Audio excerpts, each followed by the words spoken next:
Dealership manager punches black man, then realizes he just attacked the new owner.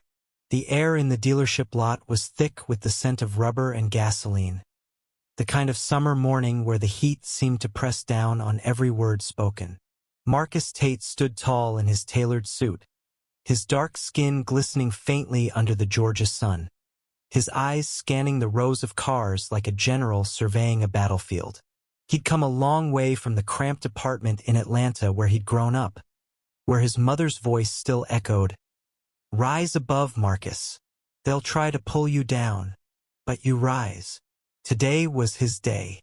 He just finalized the deal to buy this dealership, a dream born from years of scraping, saving, and outsmarting a world that often seemed stacked against him. But not everyone knew who he was. Not yet. Across the lot, Greg Harlan, the dealership's manager for a decade, was barking orders at a young employee, Tim, whose nervous hands fumbled with a clipboard.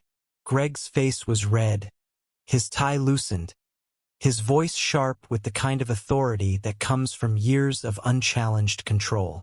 "Get those numbers fixed, kid, or you're out," he snapped, oblivious to Marcus approaching. Marcus cleared his throat. "Excuse me, Mr. Harlan? I'm Marcus Tate. I'd like to discuss the transition."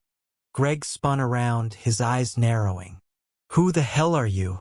His tone carried the weight of a man who didn't like surprises, especially not from someone who didn't fit his mental image of important. "I'm the new owner," Marcus said calmly, extending a hand. "I'd like to start by reviewing the staff and operations." Greg's laugh was sharp, cutting. "Owner? You? Look, buddy, I don't know what game you're playing, but this ain't the place for it." His voice dripped with condescension, and a few nearby employees glanced over, sensing trouble. Tim, still clutching his clipboard, froze, his eyes darting between the two men. Marcus's jaw tightened, but his voice stayed steady. "I bought this dealership last week. The paperwork's finalized. I'm here to take over." Greg's face twisted, a mix of disbelief and fury. "You think you can just waltz in here, say you're the boss, and I'm supposed to bow down? I've run this place for years. I know every trick in the book, and I'm not buying your story."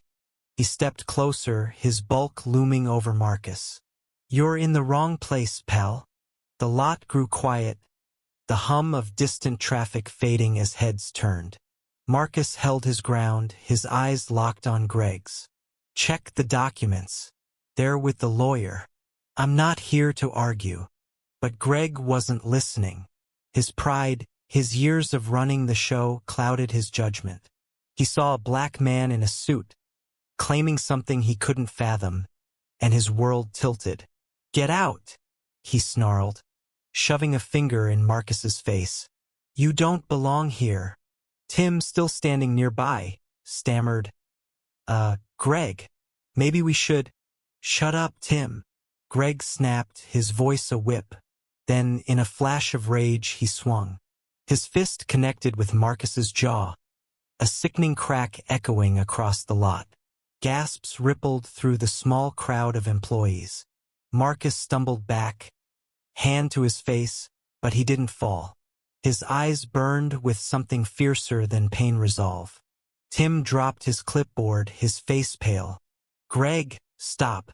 You don't know what you're doing." Greg froze, his fist still raised, as if the act had shocked even him. Then a new voice cut through the tension, soft but commanding. "He's telling the truth, Harlan." It was Clara, the dealership's accountant, a wiry woman in her 60s who'd been with the company longer than Greg. She stepped forward, holding a folder of documents, her glasses glinting in the sunlight. "I processed the sale myself. Marcus Tate owns this place. You just assaulted your boss." The twist hit Greg like a second punch. His face drained of color, his mouth opening and closing like a fish out of water. The crowd murmured, some in shock, others in quiet vindication.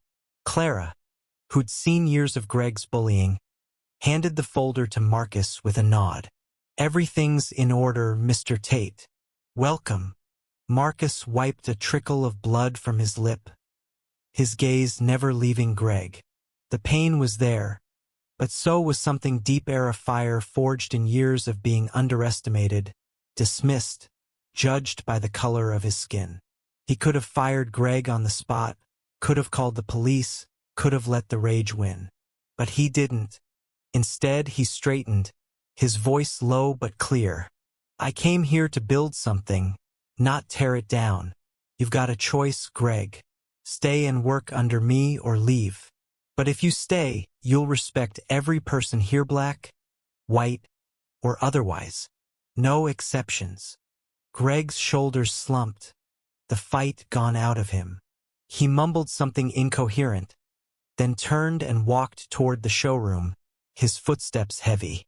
The crowd dispersed, whispering, some casting wary glances at Marcus, others nodding with quiet respect. Tim approached, his voice shaky. "I'm sorry, Mr. Tate. I didn't know, I should have said something sooner." Marcus clapped a hand on Tim's shoulder. "You're here now. That's what matters." Clara lingered, her sharp eyes softening. "You handled that better than most would've. My brother dealt with the same kind of nonsense his whole life. You're stronger than they think." Marcus nodded, her words sinking in. Clara's unexpected support, her quiet revelation about her brother, shifted something in him. He wasn't alone in this fight, and that knowledge carried weight. As the day wore on, Marcus walked the lot, meeting employees, shaking hands and laying out his vision. A dealership where fairness wasn't just a policy but a foundation. The sting of Greg's punch lingered, but so did the fire in his chest. He'd risen above worse than this, and he'd do it again. By evening, the lot was quiet, the sun dipping low. Marcus stood by a wooden signpost near the entrance, where someone Clara, he suspected, had scrawled a note. New owner? New rules? Justice or chaos? It was a challenge, a question, a spark. He smiled faintly, knowing the road ahead wouldn't be easy, but it was his. The story of that day spread, not just through the dealership but across the community. Some saw Marcus as a hero, others a threat. But for those who'd felt the sting of prejudice, his stand was a beacon. He didn't just own a dealership. He owned his truth, and no punch could take that away. What do you think? Where does justice lie in a moment like this, when prejudice and power collide?